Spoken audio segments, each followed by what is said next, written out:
नमस्ते। आज हम बात कर रहे हैं बहुत ही दिलचस्प टॉपिक पर। और कोरोना के बाद जो लॉकडाउन शुरू हुआ उसका ये सबसे बड़ा इशू भरकर सामने आया। जब लॉकडाउन शुरू हुआ था तो माइग्रेंट लेबर जो हजारों लाखों की संख्या में बल्कि करोड़ों की संख्या में सड़कों पर आ गए थे, वो बहुत बड़ी समस्या थी। लेकिन जब 3 मई के बाद लॉकडाउन फेज 3 शुरू हुआ और 4 मई हुई और लोगों को लगा कि अब सब कुछ थोड़ा सामान्य होने को होगा, तो बहुत बड़ी समस्या खुलकर जो सामने आई वो थी मदिरा की।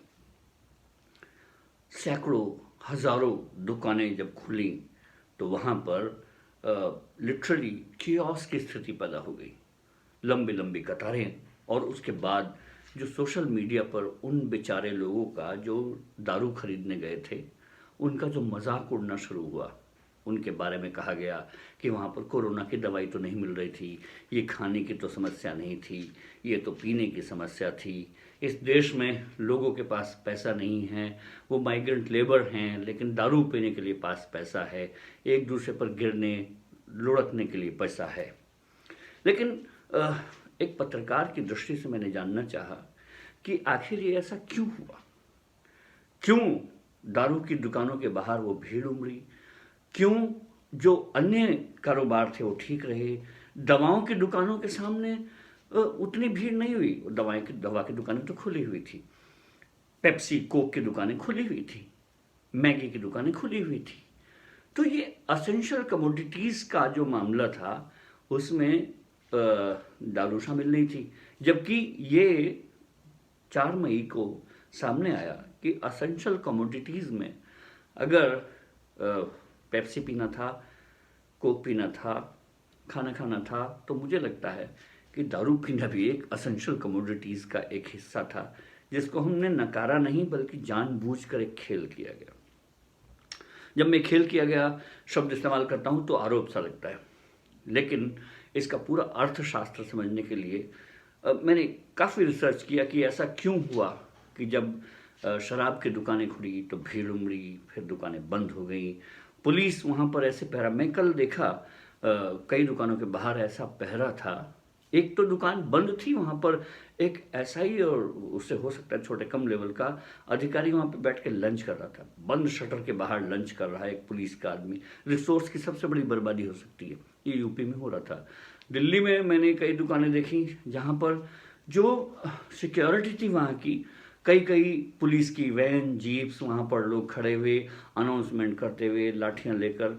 और बिल्कुल ऐसा लग रहा था कि ये शराब की दुकान नहीं बल्कि न्यूक्लियर इंस्टॉलेशंस है, यहाँ पर बम बन रहा है। हीरे की दुकान के सामने उतनी भीड़ नहीं थी या उतनी सिक्योरिटी नहीं थी जितनी एक शराब की दुकान के बाहर कियोस्क और भीड़ हो सकती है और सिक्योरिटी हो सकती है। ऐसा क्यों हुआ? अगर स्टोर 40 दिन तक बंद थे, 42 दिन तक बंद थे, तो उनका माल कहाँ चला गया?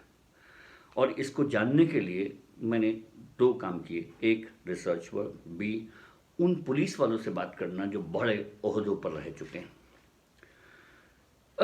मैंने एक डीजीपी लेवल जो डीआईजी लेवल के अधिकारी हैं उनसे बात की कि सर आपको तो बहुत अच्छे से पता होगा ये पूरा जो कारोबार धंधा चलता रहता है उसके बारे में, और जो ये सब खुल के सामने आ रहा है उसके बारे में आप क्या कहेंगे? तो उन्होंने बहुत प्यार से कहा कि मुकेश जी, हो सकता है कि ये शटर दुनिया के लिए बंद रहे हों, लेकिन जितनी होम डिलीवरी की अच्छी व्यवस्था हो सकता है असेंशियल कमोडिटीज़ की नहीं होगी, उतनी इन बंद शटर के पीछे से होम डिलीवरी दारू की हो रही थी।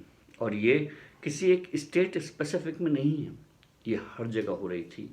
शटर बंद थे, माल अंदर था, उसकी बिक्री चोरी छिपे हो रही थी, उस पर कोई एक्साइज ड्यूटी नहीं लग रही थी।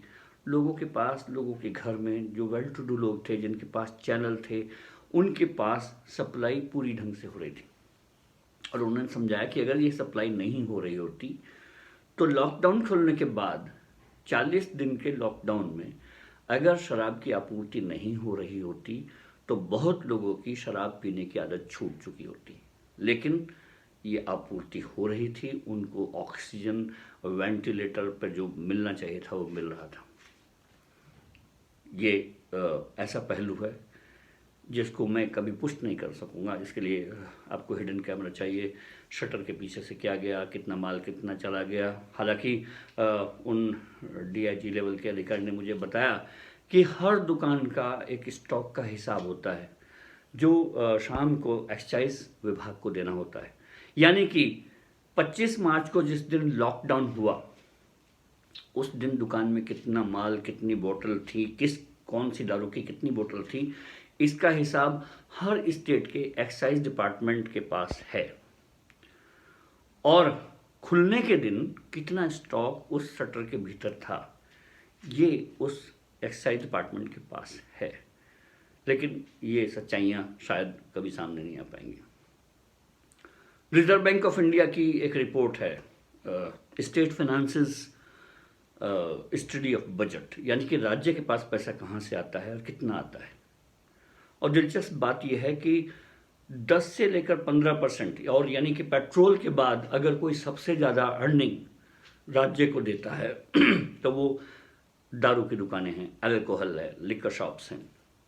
और लिकर शॉप पर कई राज्यों ने तो, जैसे कुछ बहुत समझदार राज्य हैं, जैसे यूपी में सबसे ज़्यादा लिकर का टैक्स आता है क्योंकि वहाँ पर वैट की व्यवस्था नहीं है, वो सीधा रिफ्लेक्ट होता है और हम लोग देख सकते हैं कि कितना पैसा यूपी सरकार को मिला।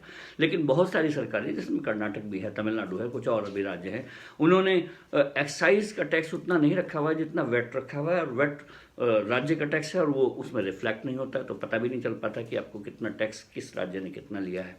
ये बात अलग है। लेकिन आरबीआई की रिपोर्ट ये कहती है कि 1,75,000 करोड़ रुपया सालाना, यानी कि पर मंथ 15,000 करोड़ रुपए राज्यों को एक्साइज ड्यूटी से जो लिकर पर मिलती है।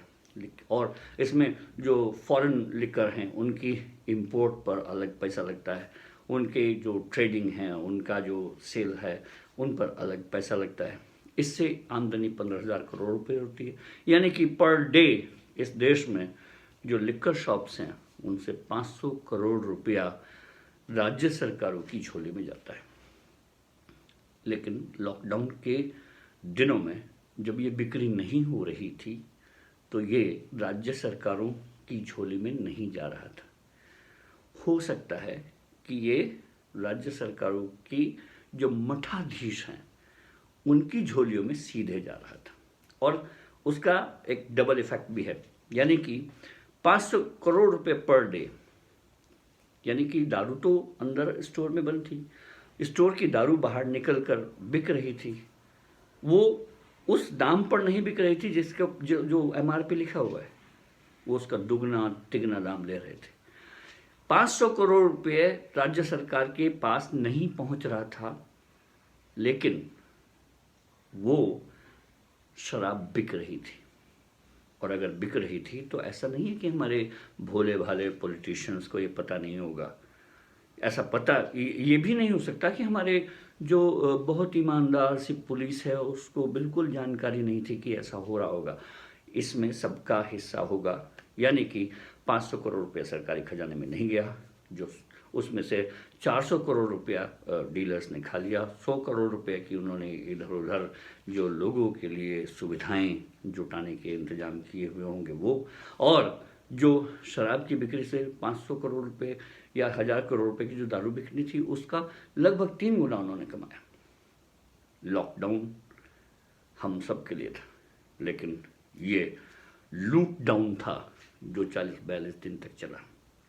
और इसी वजह से जब 4 मई को दुकानें खुली तो शटर खाली थे, अंदर कुछ भी नहीं निकला, और अचानक दुकानें बंद करनी पड़ गई। कियोस्क हुआ, लंबी लंबी लाइनें हैं, लंबी लंबी कतारें लग गई हैं। और जब छत्तीसगढ़ सरकार जैसी, पंजाब सरकार और दिल्ली की सरकार ने जब सोचना शुरू किया कि इसकी होम डिलीवरी होनी चाहिए, मैं इस पर मुझे वास्तव में हैरानी हुई कि जब सब चीज़ों की होम डिलीवरी है तो इस प्रोडक्ट की होम डिलीवरी क्यों नहीं है। हम लोग सिगरेट, खैनी और शराब, इसकी होम डिलीवरी से सब हमेशा बचते रहे, क्योंकि इसमें कहीं ना कहीं कुछ काला है। दाल में कुछ काला ही नहीं है, पूरी की पूरी दाल मुझे लगता है काली है।